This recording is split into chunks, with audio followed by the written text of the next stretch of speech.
ब्रेकनंतर बातमी मराठवाड्यातली सिल्लोडचे काँग्रेसचे बंडखोर आमदार अब्दुल सत्तार यांच्यावर अखेर निलंबनाची कारवाई काँग्रेसने केली आणि त्यांनी औरंगाबाद आणि जालन्यामधून काँग्रेसच्या विरोधामध्ये भूमिका घेतली आहे। दुसरीकडे विखेंवरच्या कारवाईबाबतही लवकरच निर्णय घेणार असल्याचं अशोक चव्हाण यांनी स्पष्ट केलंय। अब्दुल सत्तार हे खरं तर अशोक चव्हाणांचे कट्टर समर्थक, पण आज त्यांच्यावरच निलंबनाची कारवाई करण्याची वेळ चव्हाणांवर आली आहे। कारण अब्दुल सत्तारांनी गेल्या 15 दिवसात एवढ्या राजकीय कोलांटवड्या मारल्यात की विचारूच नका।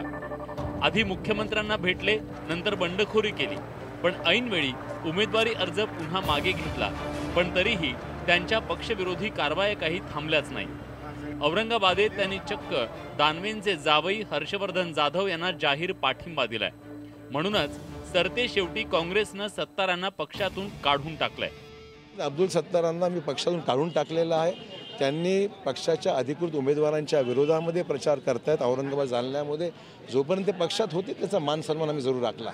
यापूर्वी देखील त्यांनी कल्याणकाळीचा बिस्मिल्ला केला होता, भाषणातून सांगितलं होतं। आता जे काही झालेलं आहे तो विषय संपलेला आमच्या दृष्टिकोनातून। आज आमच्या दोन्ही उमेदवारांना भरपूर पाठिंबा मिळत आहे आणि त्यांनी पक्षविरोधी कारवाई केल्यामुळे त्यांना पक्षातून काढत आहोत। हे झालं सत्तारांचं, पण विखेंचं काय हा प्रश्न विचारताच त्यांच्यावरही लवकरच निर्णय घेऊ असं चव्हाणांनी म्हटलंय। सत्तारांची अकलपट्टी झाली, विखेंचं काय? ठीक आहे, ते सुद्धा आता प्रश्न विखेंच्या बाबतीत सुद्धा पक्ष राहुल गांधी यांना आम्ही सगळं अवगत केलेला आहे। तोही निर्णय जो घ्यायचा आम्ही लवकरच घेऊ त्या बाबतीमध्ये। अशोक चव्हाण विखेंवर कारवाई करण्याचे उघडपणे संकेत देत असले तरी काँग्रेससाठी हे तेवढंच सोपं नाहीये, कारण ते राज्याचे विरोधी पक्षनेते आहेत। त्यांच्यावर कारवाई झाली तर राज्याचं विरोधी पक्षनेतेपद काँग्रेसच्या हातून जाऊ शकतं। तसाही राष्ट्रवादीचा या पदावर डोळा आहेच म्हणा। त्यामुळे विखेंच्या अप्रत्यक्ष बंडखोरीचा तिढा नेमका कसा सोडवायचा असा यक्ष प्रश्न काँग्रेस हायकमांडला सतावतोय। विजय कमळे पाटीलसह bureau report, news 18 Lokmat, Jalna. महिलांना मतदानासाठी प्रोत्साहित करण्यासाठी नाशिकमध्ये मोफत थायरॉइड तपासणी करण्याची घोषणा करण्यात आली। मतदानाची शाई दाखवा आणि थायरॉइडची मोफत तपासणी करा असा उपक्रम तिथे सुरू करण्यात आलाय। बघूया एक रिपोर्ट।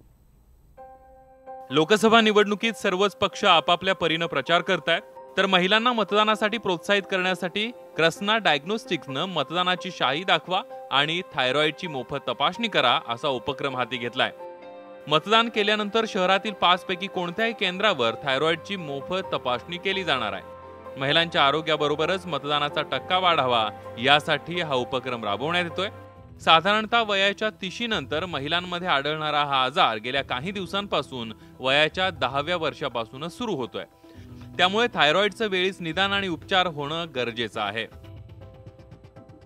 आधी 30च्या नंतर थायरॉइड जास्त होत होतं, पण आता जर इमिजिएट डाटा बघितला, जो लेटेस्ट डाटा आहे, तर 10 ते 12 वर्षाच्या मुलींच्या एज ग्रुपपासूनच थायरॉइड आता सुरू झालेला आहे। त्यामुळे आपण हा उपक्रम असा केला आहे की मतदान करा, तुमचं मतदान केलेलं बोट येऊन आमच्या सेंटर्सवर दाखवा आणि थायरॉइडची तपासणी मुफ्त करून घेऊन जा। बऱ्याच वेळा महिला तपासणीसाठी जाण्याकरता कंटाळा करतात।